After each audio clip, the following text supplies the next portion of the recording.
Hello and welcome to each and every one of you to Stevenson Makes It Easy. And like the title suggests, I hope so that accounting and finance related subjects, especially this particular lecture that I will be teaching, I make your life a little bit more simpler as far as the understanding of the various concepts are concerned. Before I get started with the target for the day, which is going to be a question based on comparative statements for the HSC level Maharashtra board, very quickly. To remind you, you can connect with us through the Facebook page, the Instagram ID and the Twitter handle. Okay, I have to look at that again and again so that I remember kya bolna hai. And also the Telegram channel above is extremely important.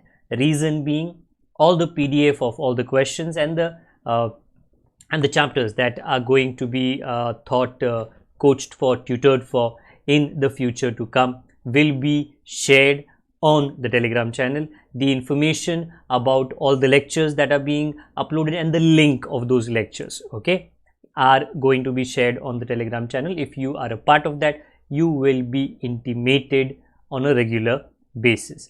अगर आपने book नहीं खरीदा है तो I'm not sure क्यों रुके हो. The purchase link of that book is provided in the description below, and also if you have missed out the last lecture, the card of which is being provided right above, click, go there, watch it, and then you can come here. So that's it. चालू करते हैं. हाँ. So analysis of financial statements, analysis क्या है, financial statements क्या है, वो सब बता दिया है मैंने, but कोई तकलीफ नहीं है, फिर से एक बार याद दिला देता हूँ, because आज in a way मैं थोड़ा recap करूँगा. What is there in behind me, not in, behind me, that is the vertical balance sheet.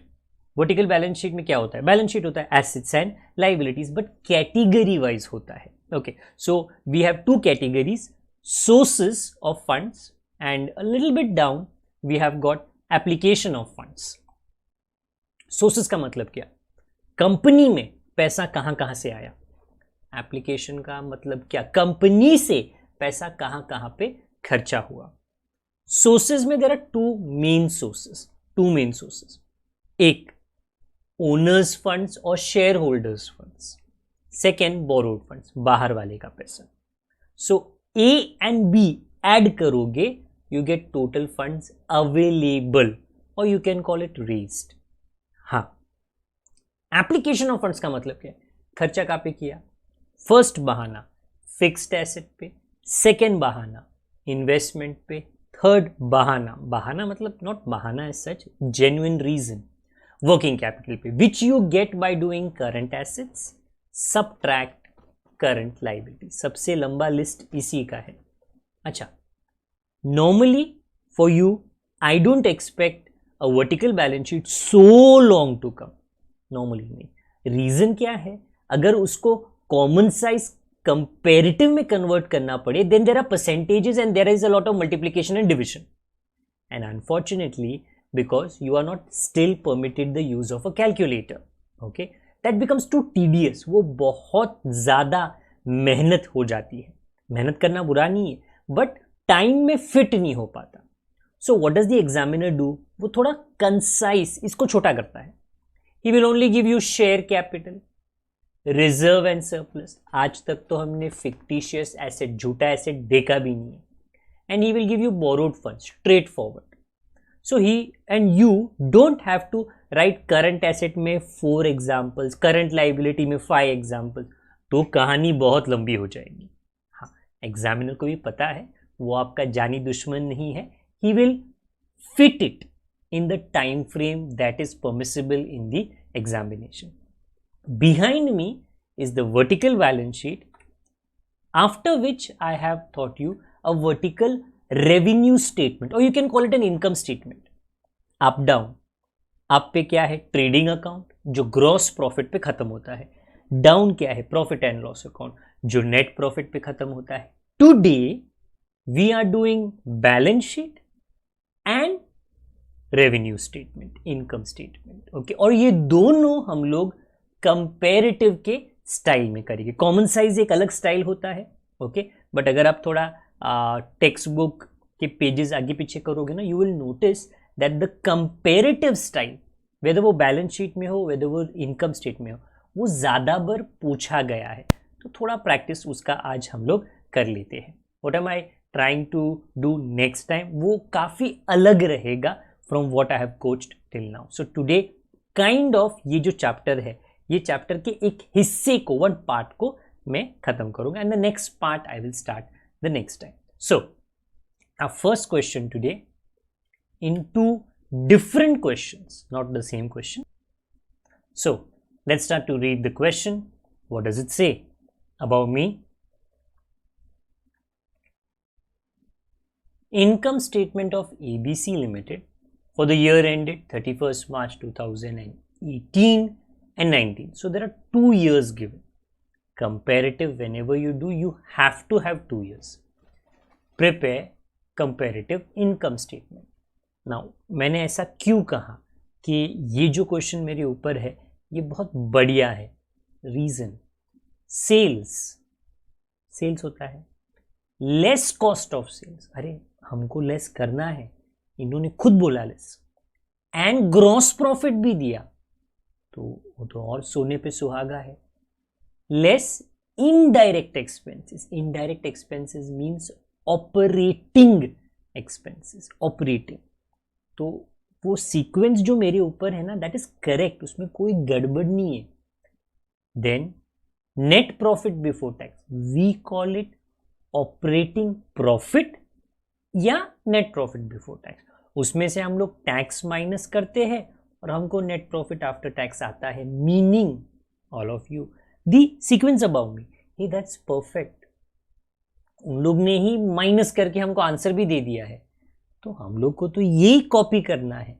The only thing what we have to do extra is comparative. Comparative नहीं किया उन्होंने, vertical करके दे दिया हमको. So I repeat, the long statement जिसमें और बहुत ऑफिस का खर्चा, सेलिंग का खर्चा, फाइनेंस का खर्चा, nothing, opening stock, closing stock, कुछ नहीं, सिंपल शॉर्टकट में दिया. You copy all of this because the vertical format is correct. Yes, comparative copy नहीं कर सकते, वो तो हमको हमारा काम करना पड़ेगा. So first sales, उसको नेट सेल्स भी बोलो क्योंकि नेट सेल्स हमेशा इंपॉर्टेंट होता है. How much? 4 lakh, 6 lakh. Copy करना है, as simple as that. Less cost of goods sold, which can also be called as cost of sales. Please note, दोनों का मतलब सेम है. कॉस्ट ऑफ गुड्स सोल्ड, जो बेचा उसका कॉस्ट.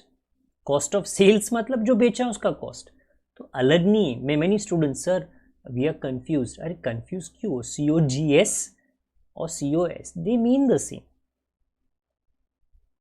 2,20,000, 3,60,000. अगेन ये माइनस मतलब सब्ट्रैक्शन का ऑपरेशन, ये नेगेटिव नहीं है. ये बहुत इंपॉर्टेंट है, ये नेगेटिव नहीं है. Gross profit which is actually it's given, तो ऐसा कुछ आपको कैलकुलेट तो करना नहीं है. 1,80,000, 2,40,000, after which we write less operating expenses. उसके अंदर ABC, ऑफिस, सेलिंग, बट जरूरत नहीं, because they have indirect expenses which is office, selling, finance. वो डायरेक्टली दिया है, इनडायरेक्ट एक्सपेंसेस डायरेक्टली दिए है. लेस ऑपरेटिंग एक्सपेंसेस, और you can call it indirect expenses. कितना? 80,000, 1 लाख. माइनस करेगी, because see please notice, you have said here less. अभी less बोला है तो लेस तो करना पड़ेगा ना. क्या आएगा? ऑपरेटिंग प्रॉफिट, और you can call it NPBT, net profit before tax. मतलब टैक्स अब तक माइनस नहीं किया. अच्छा कितना आएगा? अरे वो तो रेडीमेड दिए है. 1 lakh, 1,40,000 minus tax, because before tax मतलब टैक्स का टाइम आ गया. 50%, 50% मतलब हाफ ही होता है. 50,000, 70,000 एंड दी आंसर, मतलब आपकी गाड़ी पहुंच गई. 50,000, 70,000. सो देखो, पहला काम नहीं हुआ, कोई काम नहीं हो गया, हम लोग ने बस क्वेश्चन को कॉपी किया है. ओके, वो थैंकफुल टू द क्वेश्चन, उन्होंने परफेक्ट क्वेश्चन दिया. नाउ हमारा काम कंपेरेटिव में इसको कन्वर्ट करना, तो चलो वो करते हैं। इंक्रीज डिक्रीज रुपीस, तो 4 लाख सेल्स बिकेम 6 लाख, तो इंक्रीज हो गया 2 lakh. Cost of goods sold is factory trading का खर्चा, पहले था 2,20,000 बढ़ के हो गया 3,60,000, बढ़ के मतलब इंक्रीज 1,40,000। ग्रॉस प्रॉफिट पहले था 1,80,000 बढ़ के हो गया 2,40,000, मतलब इंक्रीज 60,000।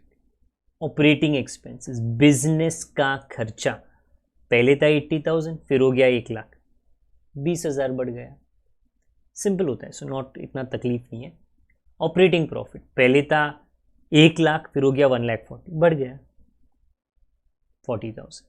एंड इनकम टैक्स पहले साल में हमने गवर्नमेंट को दिया था 50,000, अगले साल में हमने दिया 70,000, विच मीन्स हमारा बिजनेस भी अच्छा ही किया रहेगा ना, दैट इज द रीजन हमने ज़्यादा कमाया। More income means more tax 20,000, and the NPAT also has a difference of 20,000. Okay, this is your first job.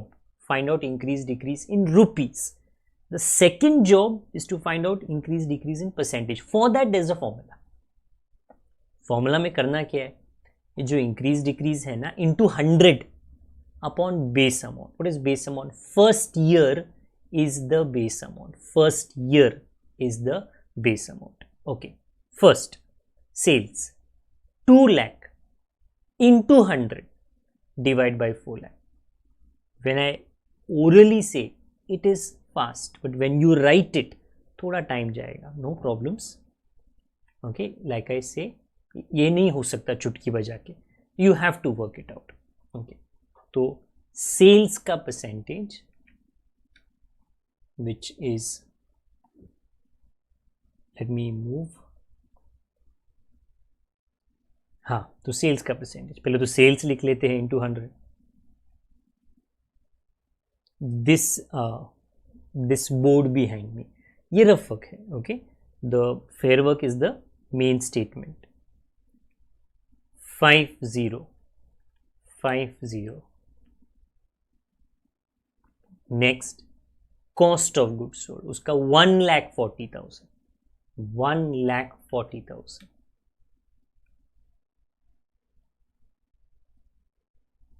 Upon the base year का अमाउंट. बेस ईयर का अमाउंट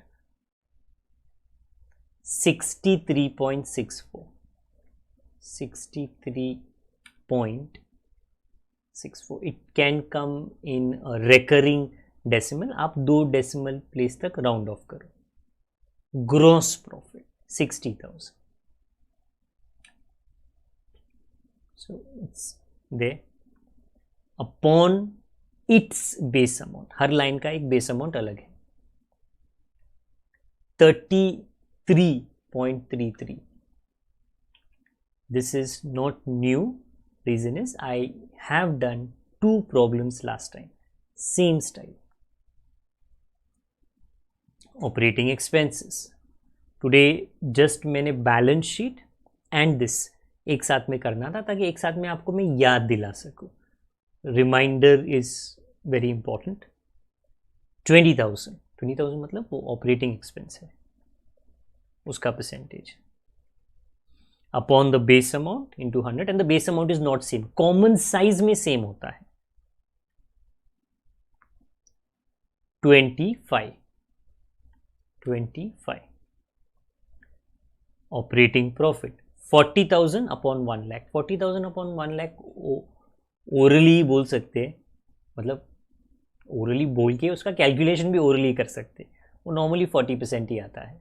नॉर्मली मतलब नहीं, हमेशा 40% आता है. मैथ्स में इट्स नॉट नॉर्मली, ये exact होता है.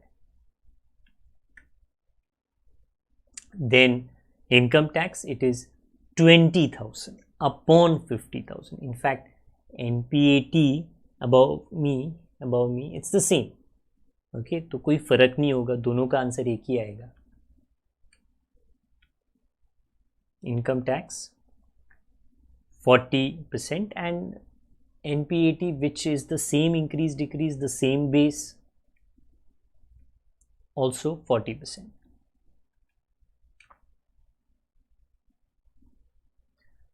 So क्या किया मैंने आज? एक्चुअली कुछ नया नहीं किया, जस्ट एक याद दिलाया कि this is what I did last time, and उसके एक दो लेक्चर पहले we had done balance sheet, okay, and that balance sheet common size में भी था, वो बैलेंस शीट कंपेरेटिव में भी था. In my next question I am doing a balance sheet in which I will do comparative, okay, because तो फिर आप कंपेयर कर सकते हो. अच्छा, इनकम स्टेटमेंट का this is how it is done and what I am showing you right now वो balance sheet का है. So here goes. I will shift because the solution is a bit lengthy, but question पहले पढ़ लेते हैं. Says prepare comparative balance sheet. तो ऐसा कोई राज की बात नहीं है. They have said, and in fact when you read the items, 17 and 18, 2017, 2018, current liability balance sheet में आता है ना, fixed asset. लोन मतलब borrowed funds, share capital share holders funds में आता है, reserve and surplus share holders funds, current asset working capital. Investments नहीं है, otherwise there are 6 items and only with the 6 items तुमको बैलेंस शीट बनाने का है. जॉब 1 पहले बैलेंस शीट बना लेते हैं. जॉब 2 काम 2, ओके, क्या करना है? कंपेरेटिव. जब वो बाद में, पहले तो बैलेंस शीट तो बना लो. How do you start a balance sheet? Sources of funds my dear, पैसे कहाँ से आए? In that share holders funds, पहले तो हमारे मालिक से आएंगे ना, हमारी मालिक से, जो शेयर होल्डर्स होते हैं. वो पैसा शेयर कैपिटल के स्वरूप में, रूप में, मुखड़े में देते हैं. कौन सा शेयर कैपिटल? वो तो कभी इक्विटी कभी प्रेफरेंस, बट यहां पे बोला नहीं है. 1,20,000, 1,44,000, okay. Then reserve and surplus, हाँ किधर गया? 48 and 60,000.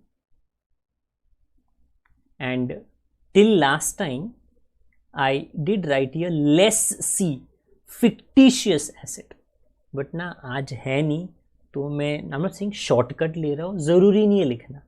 If you don't have that item you don't write it, okay, नहीं लिखता मैं. सो देन क्या करूँ? ये दोनों ए एंड बी को प्लस करूँगा तो मुझको शेयर होल्डर्स फंड्स आएगा. ए कैपिटल ए 1,68,000, 2,04,000. दिस इज मालिक का पैसा, अभी बाहर वाले का पैसा, that we call as borrowed funds. ये जो लोन है उसमें जाएगा. 68,000, 1,02,000. That is it. फिनिश मतलब और कुछ नहीं है, there is nothing else. Bank loan रहेगा, डिबेंचर्स रहेगा, that comes in borrowed fund, but that is it. Then ये बी है, तो ए एंड बी जब ऐड करोगे तो टोटल आएगा. टोटल फंड अवेलेबल, और you also call it raised. तो A above B below add कर लो. 2,36,000, 3,06,000. Okay, this is one side of the balance sheet.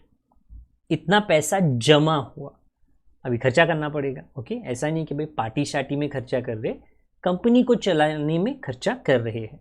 Okay, उसको कहते हैं application of funds. The first खर्चा you do is on fixed assets. Okay, आपके घर में mixer grinder, air conditioner, television, ये सब फिक्स्ड एसेट है. One time you buy and then it continues for many years, you use it. गाड़ी रहेगा, वो भी फिक्स्ड एसेट है. So where is fixed asset? 2,40,000 and 3 lakhs. B normally used to be investment, but आज नहीं है. Okay, so don't write it. No need. If you don't have an amount, why write it? So B today will become working capital. Many students by heart, I am not saying गलत है, okay, but ये मत by heart करो sir B investment ही आना चाहिए. अरे बाबा वो है ही नहीं. अगर वो है नहीं है तो लिखने में कोई तकलीफ नहीं है, there is no harm, but वो खाली लाइन रहेगा. ओके, तो you can skip it. Working capital लिख लो, करंट एसेट लिख लो. Where is it? 56,000, 54,000. Today something अलग होगा कैलकुलेशन में. I tell you what, not just tell you, I show you. Current liability 60,000, 48,000. Now what difference was I saying? देखो, working capital is the money required to run a company for 1 year. 1 साल चलाने का है तो कितना पैसा लगेगा, उसका फॉर्मूला है current asset minus current liability. But then 56,000 minus 60,000, it is a number, it is not a positive number. तो नेगेटिव नंबर है, नो प्रॉब्लम, लिख लो ना. -4,000, -4,000. 54 minus 48 ये पॉजिटिव है. 6,000 इंपॉर्टेंट था. Q. Now you have B. A plus B, normally it is A plus B plus C, but investment तो है नहीं. Will give you total funds employed. Okay, कितना? वेल 2,40,000 माइनस, करना प्लस है but ये negative है ना, तो माइनस ही हो जाएगा, because plus and minus is minus. You will get 2,36,000. It is correct, it should be 2,36,000. Second year 3 lakh plus 6,000, 3,06,000, क्योंकि ऊपर भी total fund available is the same ना, it must be the same. 1 रुपया भी ऊपर नीचे नहीं हो सकता है. नाउ वर्टिकल का काम हो गया, कंपेरेटिव का काम स्टार्ट करते हैं. तो चलिए जी. 1,20,000 became 1,44,000. 24,000 increase, 48,000 reserve, 60,000 increase of 12,000, then share capital increase of 36,000. I'm sorry, point number A is shareholders funds increase. Loan बढ़ गया 34,000. टोटल फंड अवेलेबल वो भी बढ़ गया. आप ऐसा ओनली नहीं कर पाओगे, आपको माइनस करना पड़ेगा. 70,000. फिक्स्ड एसेट भी बढ़ गया 60,000. करंट एसेट 56 से, प्लीज लुक एट दैट, 54 हो गया, को कम हो गया, -2. करंट लाइबिलिटी 60 से 48 हो गया, कम हो गया, -12. वर्किंग कैपिटल इज थोड़ा इंटरेस्टिंग, ध्यान देना. पहले -4 था और उसके बाद में +6, -4 +6.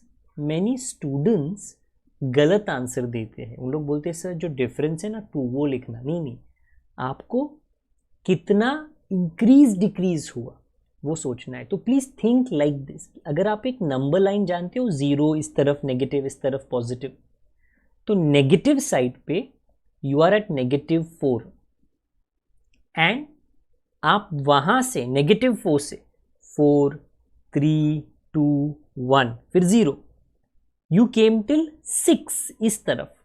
ये चेंज हुआ. तो डिफरेंस कितना था बीच में? यहां 4 और इस तरफ पे 6. So the increase is of total which is 10,000. I repeat, many students लोग डिफरेंस लिख देंगे, नहीं, उसमें चेंज, बदलाव कितना आया है. तो जो नंबर लाइन सोचोगे ना तो बराबर आता है कि -4 से स्टार्ट हुआ, -4, 3, 2, 1, 0, and then it came 1, 2, 3, 4, 5, 6. So the change was of 10,000. Last is 70,000. ये तो हमारा फर्स्ट काम हो गया. सेकेंड काम क्या है? परसेंटेज में कन्वर्ट करना पड़ेगा. उसके लिए फॉर्मूला जो है वो यूज करना पड़ेगा. Increase decrease into 100 divide by base amount. और जो फर्स्ट ईयर का अमाउंट है वो बेस अमाउंट है. We'll start with share capital. तो चलिए शुरू करते हैं.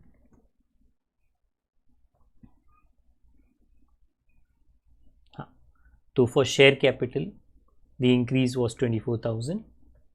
20% share capital 20%. Reserve and surplus increases 12,000 upon 48,000.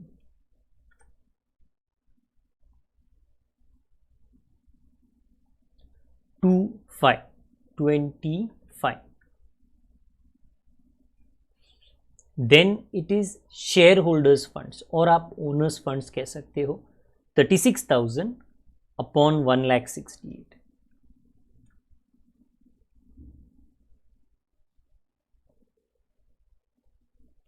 21.43. 21.43 by heart मुझको भी नहीं है. What has been done is what I am also looking at. Then borrowed fund loan 34,000 का increase, base है 68,000. So it's there above 50%. And total funds available 70,000 is the increase. Decrease रहेगा तो भी कोई प्रॉब्लम नहीं है, आपको वो लिखना है अपॉन द बेस अमाउंट, और जो आएगा परसेंटेज वो नेगेटिव में रहेगा. तो 70,000 I am writing total funds available, but the same is for total fund employ. दोनों का सेम ही है, तो उधर लिखा भी है दोनों actually. 29.66. Fixed asset 60,000 increase. Fixed asset 60,000 increase. Right above 25%.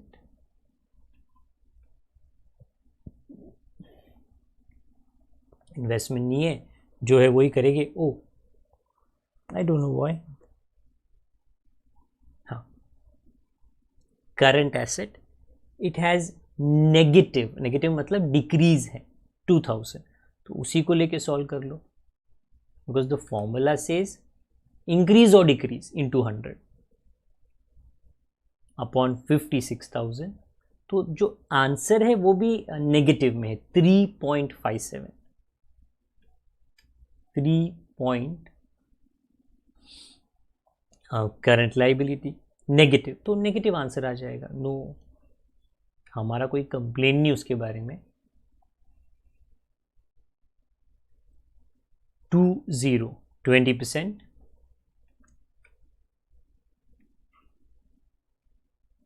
Working capital जो थोड़ा अटपटा था. Okay, that is an increase of 10,000.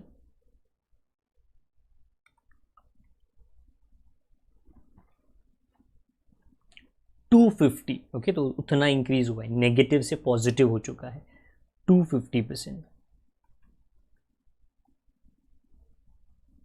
And lastly no need to calculate, already आपने टोटल फंड रेज्ड अवेलेबल का किया है, विच इज 29.66.